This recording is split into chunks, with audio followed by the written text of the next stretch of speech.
Faizane Madina online Arabic classes உலகில் எங்கிருந்தாலும் திருக்குர்ஆனை தஜ்வீத் முறையில் கற்க அதை மனனம் செய்ய ஒரு அரிய வாய்ப்பு. அத்தோடு அரபி மொழி பேச எழுத விரும்புவோருக்கு தனி வகுப்பு, பெண்களுக்கான ஆலிமா வகுப்பு என இவை அனைத்தும் தமிழ், இங்கிலீஷ், ஹிந்தி, உருது ஆகிய மொழிகளில் வயது வரம்பின்றி வார நாட்கள், வார இறுதி நாட்கள் என நடத்தப்பட்டு சான்றிதழ் வழங்கப்படுகின்றது. மேலும் விவரங்களுக்கு கீழுள்ள எண்ணை தொடர்பு கொள்ளுங்கள். எனக்கு தெரிஞ்சு இன்னைக்கு தேதிக்கு ரொம்ப சந்தோஷமா யார் இருப்பா அப்படின்னா மன்சூர் அலிகான சொல்லலாம். மனுஷன் உண்மையாலே நீங்க ரொம்ப சந்தோஷமா இருப்பாப்ல. ஏன்னா அன்னைக்கு த்ரிஷாவை பத்தி மன்சூர் அலிகான் காமெடியா ஒரு விஷயம் பேசினாரு. அப்படி காமெடியா பேசினதுக்கு அவர் அன்னைக்கு எல்லாருமே செட்டு பொலன்னு போட்டு பொலந்துட்டு இருந்தாங்க. ஆனா இன்னைக்கு அதிமுகவுடைய விஷயத்துல த்ரிஷாவை எந்த அளவுக்கு இழுத்து அசிங்கப்படுத்த முடியுமோ அந்த அளவுக்கு த்ரிஷாவுடைய பேரை ஒட்டுமொத்தமா நாசப்படுத்தி இருக்காங்க. அதிமுக எம்எல்ஏக்களுக்கு த்ரிஷாவை கூப்பிட்டு வந்தாங்க, 25 லட்ச ரூபாய் பணம் கொடுத்தாங்க, அப்படி இப்படின்னு சொல்லி என்னென்னமோ பேசிக்கிட்டு இருக்கிறாங்க. ஆனா த்ரிஷாவுடைய தரப்புல இருந்தோ அன்னைக்கு த்ரிஷாவுக்காக நியாயம் கேட்டு சிலர் வந்தாங்களே, நடிகர் சிரஞ்சீவி, எங்க குஷ்பு அக்கா, பாரதி ராஜான்னு சொல்லி எத்தனையோ பேர் அன்னைக்கு பெண்ணிய போராளிகளா புகுந்து வந்தாங்கல்ல, அவங்க யாருமே இன்னைக்கு காணோம். எல்லாம் யாருக்கானலாம் பரவாயில்ல, எங்க குஷ்பு அக்கா நாட்டிலே ஒரு பெண்ணுக்கும் பாதிப்பு இருந்தா எங்க குஷ்பு அக்கா பறந்து வருவாங்க. அந்த குஷ்பு அக்காவை கூட காணோம், தலைமறைவாயிட்டாங்களா தெரியல.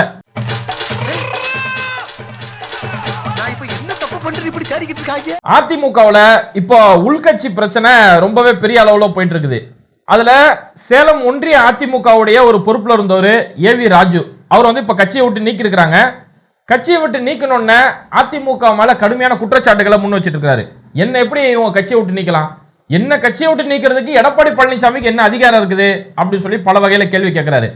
எடப்பாடி பழனிசாமியை அவரே காசு கொடுத்து தானே இங்க ஆட்சிக்கு வந்தாரு, கூத்தூர்ல அன்னைக்கு பல செட்டில்மெண்ட்டுக்கு பண்ணிட்டு தானே அவரே ஆட்சிக்கு வந்தாரு, அவர் எப்படி என்ன கட்சியை விட்டு நீக்க முடியும் அப்படின்னு சொல்லி கேள்விகள் கேட்கிறாரு. அதே மாதிரி அதிமுக எம்எல்ஏ வெங்கடாச்சலம், அவர் வந்து அரசு வேலை வாங்கி தரேன் அப்படின்னு சொல்லி பல பேரை ஏமாத்தி இருக்கிறாரு அப்படின்னு சொல்லி இப்படி வகையான பல குற்றச்சாட்டுகள் ஒட்டுமொத்தத்துல அதிமுக நோக்கியும் எடப்பாடி பழனிசாமி நோக்கியும் மனுஷன் இன்னைக்கு கடுமையா திட்டிட்டு இருக்கிறாரு. அவன் வேற யாரும் இல்ல சிம்ரன், அவன் என்னோட காலேஜ் ஃப்ரெண்டு. அப்ப இருந்து அவன் குடும்பத்தை நான் கவனமா பேசுவேன், என் குடும்பத்தை அவன் ரொம்ப கவனமா பேசுவான். இதை நாங்க ரெண்டு பேரும் ஒரு ஜாலியாவே எடுத்துக்கிறது. இதோட உடல ஏவி ராஜு அடுத்த கட்டத்துக்கு போறாரு. அன்னைக்கு அதிமுகவோட எம்எல்ஏக்கெல்லாம் கூவத்தூரோட ரெசார்ட்ல கொண்டு போய் வச்சு அங்க என்னென்னலாம் நடந்துச்சு அப்படின்றத சொல்றாரு. ஏன்னா அதிமுகவுடைய ஒரு அடுத்த கட்ட எழுச்சி அப்படிங்கறதே கூவத்தூர்ல இருந்து ஆரம்பிச்சது. அன்னைக்கு பாஜக தரப்புல இருந்து எப்படியும் எம்எல்ஏக்கள் எல்லாம் இழுத்து போட்டுருவாங்க, பாஜகவுல இருந்து நம்ம எம்எல்ஏக்களை விலைக்கு வாங்கிடுவாங்க அப்படின்னு பயந்து அன்னைக்கு எல்லா எம்எல்ஏக்களுமே பத்திரமா வச்சுக்கணும்னு அவங்க கையில இருக்கக்கூடிய போன் எல்லாம் பிடுங்கி கூவத்தூர் ரெசார்ட்ல வச்சு அவங்கள ரொம்ப சொகுசா கவனிக்கப்பட்டுச்சு. இப்போ இன்னைக்கு இந்தியா முழுக்க எந்த ஒரு மாநிலத்திலுமே ஒரு ஆட்சி கவிழ்க்கக்கூடிய ஒரு சூழல் ஏற்படுது. அப்போ எம்எல்ஏக்களை பாஜக விலைக்கு வாங்கிடுவாங்க அப்படின்னு சொல்லி பயந்து போய் அந்த எம்எல்ஏக்களை பாதுகாப்பா ஒரு இடத்துல கொண்டு போய் வைக்கிறதா இருந்தாலும் சரி, மாநிலம் விட்டு மாநிலம் கடத்துறதாலும் சரி, கண்டம் விட்டு கண்டம் தூக்கிட்டு போறாலும் சரி, இன்னைக்கு எல்லா மாநிலங்களும் பயந்து போய் ஒரு நடைமுறை செய்யறாங்களே, அந்த நடைமுறைக்கு எல்லாமே ரூட்டு போட்டு கொடுத்ததே நம்ம அதிமுக தான். ஆனா வெதை நாம் போட்டது இதெல்லாம் பெருமையா? கடமை, ஒவ்வொருத்தருடைய கடமை. அப்படியே அதிமுகவுடைய எம்எல்ஏக்கள் அன்னைக்கு கூவத்தூர்ல இருக்கும்போது அந்த எம்எல்ஏக்களுக்கெல்லாம் எப்பேற்பட்ட சொகுசுகள் செஞ்சு கொடுக்கப்பட்டுச்சு, அங்க உள்ளுக்குள்ள என்னெல்லாம் நடந்துச்சு அப்படின்றத பத்தியுமே ஏவி ராஜு ஒரு குற்றச்சாட்டு சொல்றாரு. அதுலதான் அவர் நடிகை த்ரிஷாவை பத்தியும் குறிப்பிடுறாரு. போனேன், என்ன பண்றான்னு பார்க்க போனேன். தண்ணி போட மாட்டான், நல்ல மனுஷன். கூவத்துல த்ரிஷா தான் கேட்டான். அப்புறம் அந்த கருணாஸுக்கு தெரியும், நடிகர் கருணாஸ் தான் அதில் ஏற்பாடு பண்ணார். பாவம், நான் 2 மூணு த்ரிஷா எல்லா நடிகையும் இருந்தாலும் தான் ஏற்பாடு பண்ண. ஆறாறு வேணும்னு கேட்டவங்களுக்கு எல்லா நடிகையும் இருந்தாங்க. அதெல்லாம் வந்து சொல்ல முடியாதுல, நிறைய இருக்குது. அவனுக்கு தேவையானதை பூர்த்தி பண்ணாங்க. பாவம், கணக்கு வழக்கெல்லாம் கிடையாது எதுவுமே. ஆனால் எங்கள் அண்ணன் வெங்கடாஜலம் வந்து த்ரிஷா கேட்டார். போவேன், எனக்கு சின்ன பிள்ளையாதான் வேணும்னு ஒட்டாரம் முடிச்சாரு. ஏங்க அப்படின்னு நான் கேட்டேன். ஆனால் பேசாருன்னா வாழ்க்கையில் இது ஒன்று தான் அனுபவிக்கிறோம். அவளுக்கு 25 லட்சம் கொடுத்து கூப்பிட்டு வந்தாங்க.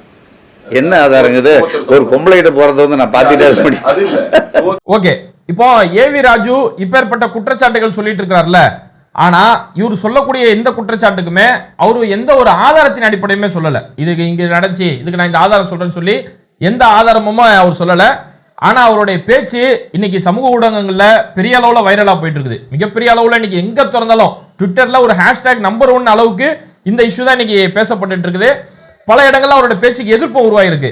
குறிப்பா இயக்குனர் சேரன் என்ன சொல்றாருன்னா, உங்களுடைய கட்சியோட தனிப்பட்ட விஷயங்க, உங்களுக்குள்ள இருக்கக்கூடிய தனிப்பட்ட பகை, இதுக்கு எதுக்கு சம்பந்தமே இல்லாம ஒரு நடிகையை நீங்க இழுத்து விடுறீங்க?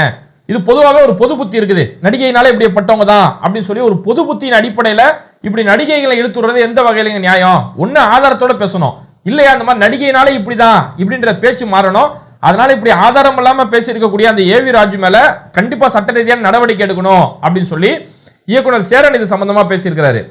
இன்னொரு பார்வை இதுல எப்படி பார்க்கப்படுது அப்படிங்கும் போது, இப்போ அன்னைக்கு கூவத்தூர் ரெசார்ட்டை பொறுத்த வரைக்கும் ஒட்டுமொத்த மீடியாக்களுமே உள்ள என்ன நடக்குது அப்படின்னு சொல்லி ஒரு கழுகு கொத்தி நிக்கிற மாதிரி கொக்கு மாதிரி அன்னைக்கு எல்லாருமே அன்னைக்கு பார்த்துட்டு இருந்தாங்க. ஏன்னா உள்ளுக்குள்ள இருக்கக்கூடிய எம்எல்ஏக்களுடைய போனை கூட பிடுங்கி வச்சாச்சு. அப்போ உள்ளுக்குள்ள அப்படி எம்எல்ஏ அடைச்சு வச்சிருக்காங்களே, அது உள்ள என்ன நடக்குது, ஏதாவது ஒரு நியூஸ் நம்ம போட்ட மாட்டோமான்னு சொல்லி எல்லா மீடியாக்களும் அன்னைக்கு கழுகு மாதிரி பார்த்துட்டு இருந்தாங்க.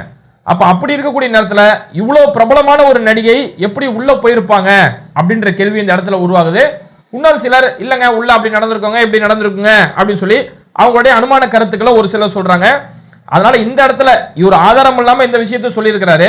அதனால ஆதாரம் இல்லாம அந்த விஷயத்தை பேசுறது அப்படிங்கிறது அது கிட்டத்தட்ட ஒரு அசிங்கமான ஒரு விஷயமா தான் பார்க்கப்படும்.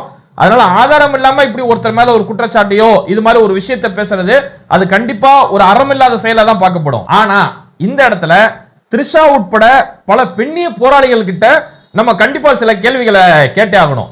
ஏன்னா இன்னைக்கு விஜய் நடிச்ச லியோ படம் வெளியாக போகுது.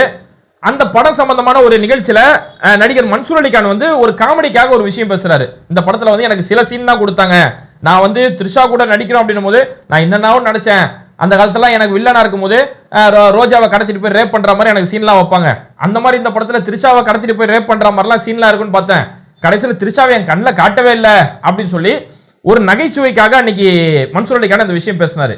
ஆனா என்னதான் நகைச்சுவைக்காக பேசினாலும் ஒரு பெண்ணை பத்தி பொது வழியில இப்படி ரேப் பண்ணுவேன் அப்படின்ற மாதிரி வார்த்தை பேசினது அது தப்பான வார்த்தை தான். நம்ம அதை கண்டிச்சு நம்ம அந்த டைம்ல கூட நம்ம ஒரு வீடியோ கூட போட்டிருந்தோம். அப்போ அன்னைக்கு எல்லாருக்குமே தெரியும் மன்சூர் அலிகான் ஒரு நகைச்சுவைக்காக அவர் பேசினாரு அப்படின்றது தெரியும். ஆனா அப்போ த்ரிஷாவுடைய தரப்புல இருந்து அதுக்கு கடுமையான எதிர்ப்பு காட்டப்பட்டுச்சு. த்ரிஷா கடுமையா இப்படியா பேசுவீங்க, ஒரு பெண்ணை பத்தி இப்படிதான் பேசுவீங்களா, இதுவே உங்க வீட்டு பெண்களை பார்த்து நீங்க இந்த மாதிரி பேசுவீங்களா, அதனால இந்த விஷயத்தை நான் சும்மா விட மாட்டேன், மன்சூர் அலிகான் கூட இனிமே எந்த படத்திலையும் நடிக்க மாட்டேன், மன்சூர் அலிகான் மேல நான் வழக்கு பதிவு செய்யறேன் அப்படின்னு சொல்லி வேகமா போய் கோர்ட்ல போய் வழக்கும் பதிவு செஞ்சாங்க. அப்படி வழக்கு பதிவு செஞ்சதோட அடிப்படையில மன்சூர் அலிகான் இல்லங்க நான் தப்பா எதுவும் பேசலங்க, அவரும் எவ்வளவு விளக்கம் கொடுத்தாரு. ஆனா எல்லா தரப்புல இருந்தும் அவருக்கு எதிர்ப்பு உருவாகவும் சரி நம்ம பேசின தப்பா புரிஞ்சுக்கப்பட்டுருச்சு, நம்ம சொன்ன நோக்கம் வேற இங்க தப்பா புரிஞ்சுக்கப்பட்டுருச்சு சொல்லி மன்சூர் அலிகான் அதுக்கடுத்து பகிரங்கமா மன்னிப்பு கேட்டாரு.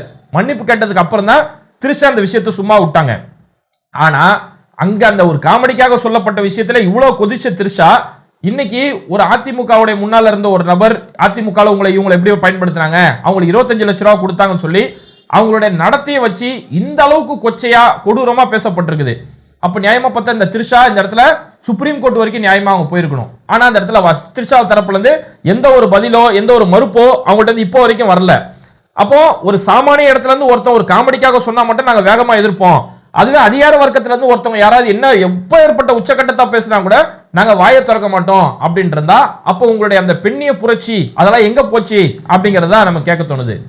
இதையும் தாண்டி அந்த டைம்ல த்ரிஷாவுக்கு வக்காலத்து வாங்க வந்தவங்கள யாருன்னு பார்த்தோம்னா நடிகர் சிரஞ்சீவி, ஆந்திரால இருந்து பயங்கரமா அசால்ட்டா குரல் குத்தாப்புல.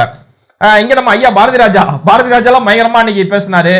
எல்லாத்துக்கும் மேல எங்க அக்கா குஷ்பு வந்து பெண்களுக்கு ஒண்ணுன்னா நம்மளுக்கு தாங்க முடியாது அப்படின்னு சொல்லி குஷ்பு அக்கா அவ்வளவு கொதிச்சு வந்தாங்க. எங்க அக்கா வானதி இருக்கட்டும், தமிழிசை சவுந்தரராஜன் சொல்லி எல்லாருமே பேசினாங்க. இதுல குஷ்பு என்ன செஞ்சாங்கன்னா நாம்பல் மகளிர் ஆணையம் பொறுப்புல இருக்கு, அதனால மகளிர் ஆணையம் இதுல நம்ம சும்மா விடுற மாதிரி இல்ல அப்படின்னு சொல்லி மகளிர் ஆணையம் சார்பில் இருந்து தாமாக முன் வந்து அன்னைக்கு மன்சூர் அலிகான் மேல வழக்கெல்லாம் பதிவு செஞ்சாங்க. இப்பேற்பட்ட வேலைகள்லாம் செஞ்சாங்க. இன்னைக்கு அதிமுகவில் இருந்து ஒருத்தர் நபர் அதிமுகவில் அவங்களுக்கு இருக்கக்கூடிய உட்கட்சி பிரச்சனை விஷயத்துல ஒரு பெண்ணை எடுத்து இந்த அளவுக்கு வக்கரமா அந்த அவங்க அப்படி செஞ்சாங்க இப்படி செஞ்சாங்க இவ்வளவு பணம் கொடுக்கப்பட்டுன்னு சொல்லி இந்த அளவுக்கு ஒரு பெண்ணை எடுத்து கேவலப்படுத்தப்படுது. ஆனா இவங்க யாருமே பேச்ச காணோம், எல்லாம் கப்சி, ஒருத்தரோட சவுண்ட் கூட இந்த இடத்துல காணோம். இங்க மகளிர் ஆணையத்தில் நான் அப்படி இருக்கேன் வழக்கு பதிவு செஞ்சிருவேன், அதுவும் அன்னைக்கு செக்ஷன் அடிப்படையில் சொன்னாங்க, இந்த செக்ஷன் இருக்கு 509 இருக்கு இதுல கேஸ் போட்டு அப்படி பண்ணிடலாம் சொன்னாங்க. இன்னைக்கு அந்த செக்ஷன்லாம் எங்க போச்சுன்னு தெரியல. முதல்ல எங்க குஷ்பு அக்காவை எங்க போயிட்டாங்கன்னு தெரியல, எதுவும் தலைமறைவா எதாவது ஆயிட்டாங்களா அப்படின்றத இந்த இடத்துல கேள்வியா இருக்குது. இதுல நம்ம ஐயா பாரதி ராஜா இருக்காரு, எப்பேற்பட்ட ஒரு மனுஷன் தெரியுமா. பாரதி ராஜாவை பொறுத்த வரைக்கும் அவர் எப்பவுமே இந்த மாதிரி தான், சில இடங்கள்ல பயங்கரமா பேசுவாரு, அது தனக்குன்னு ஒரு இது வரும்போது அந்த இடத்துல ஆஃப் ஆயிடுவாப்ல. ஒண்ணு இல்ல விஸ்வரூபம் படம் வந்துச்சு. விஸ்வரூபம் படத்துல சம்பந்தமே இல்லாம முஸ்லிம்களை தீவிரவாதியா காட்டி ஏதோ கோயம்புத்தூரை ஒரு தீவிரவாதிகளோட புகலிடமா காட்டுற மாதிரி அப்பேற்பட்ட கதையோட விஸ்வரூபம் வந்துச்சு. அதை அன்னைக்கு முஸ்லிம்கள் அந்த படத்தை எதிர்த்தாங்க. அதே மாதிரி துப்பாக்கி படம் வந்துச்சு. அதுலயுமே சம்பந்தமே இல்லாம முஸ்லிம்கள் தான் தீவிரவாதின்னு சொல்லி அடையாளங்களை குறிப்பிட்டு காட்டப்பட்டுச்சு.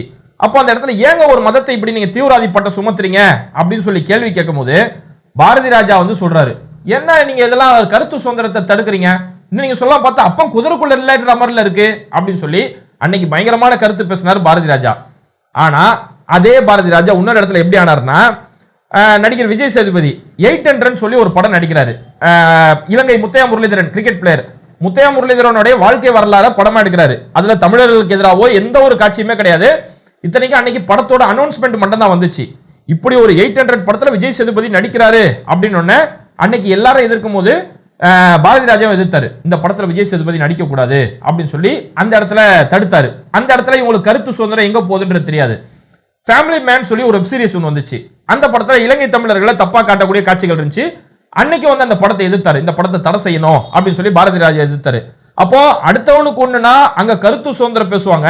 அதே பாதிப்பு தனக்கு வரும்போது அந்த கருத்து சுதந்திரத்தை காத்துல பறக்க விட்டுருவாங்க.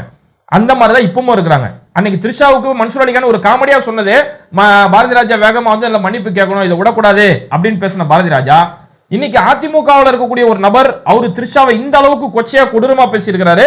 பாரதி ராஜா அந்த பெண்ணிய குரல் அவர் பேசினாரு, பெண்ணிய புரட்சி, அதெல்லாம் எங்க போச்சுன்னே தெரியல.